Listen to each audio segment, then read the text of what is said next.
Hello friends, వరంగల్‌ని ట్రైన్‌లో నుండి వెళ్తూ చూడడం తప్ప ఏ రోజు గూడా వరంగల్‌లో తిరిగింది లేదు. ఈడ బస్సులో తిరుగుదామంటే ఆడోళ్ళు ఫుల్ ఉన్నారు గదా!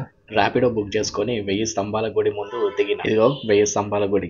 చిన్నప్పటి నుంచి చూద్దాం అనుకున్నా గానీ ఈ రోజు కుదిరింది. 12థ్ సెంచరీలో రాణి రుద్రమదేవి గారు కట్టించిన శివుడి గుడి ఇది. మన తెలంగాణని కాకతీయులు, శాతవాహనులు విజయవంతంగా పరిపాలించారు. గుడి మొత్తం తిరిగినా మంచిగుంది. ఈ ఎండల బాగా తిరిగి ఇదిగో ఈడ కాసేపు సల్లగా కూసున్నా. అబ్బా! ఎంత పెద్ద గడపనో గదా ఇది.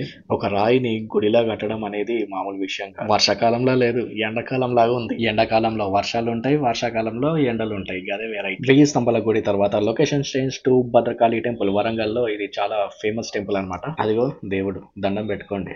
ప్రసాదం నన్ను అడగొద్దు. ఎందుకంటే టోకెన్ కోసం ఇదిగో ఇలా లైన్‌లో నిలబడ్డా. 200 ఇచ్చి 4 లడ్లు తీసుకున్నా. చేంజ్ లేదన్నాడు. పైసలు గోవింద గోవింద. ప్రసాదం తిన్న తర్వాత ఏకశిల గుట్ట మీదకి ఎక్కుతున్నా. అబ్బా! ఎంత బాగుందో ఇది కూడా. Wow! Nice, beautiful, wonderful view. Rani Rudramadevi పరిపాలనలో ఎన్నో గుడులే కాకుండా చెరువులు కూడా చాలా తవ్వించారనమాట ప్రజల కోసం. ఈ గుట్ట మీదకి ఎక్కితే వరంగల్ మొత్తం కనబడుతుంది. నిజంగా చల్లగా ఉంది గాలి. అమ్మన్నట్టు గుట్ట మీద రాళ్ళు మోస్తూ రాళ్లతోటి గూడి కట్టడం అనేది చాలా గొప్ప వండర్ ఇది. పక్కనే ఉన్న వరంగల్ ఫోర్ట్కి వచ్చినాను. ఇది యూసేజాలు తెలంగాణ సగం చరిత్ర మొత్తం ఇక్కడనే ఉందా అనిపిస్తుంది మనకి. ఇదిగో కాకతీయుల తోరణం. బాగుంది కదా.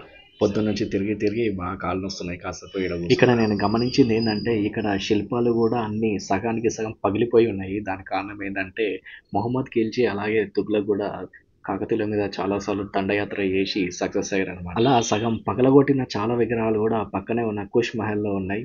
మళ్ళీ కలుద్దాం ఫ్రెండ్స్. Thanks for watching. అందరు బాగుండాలి, అందులో మనం ఉండాలి. జై హింద్.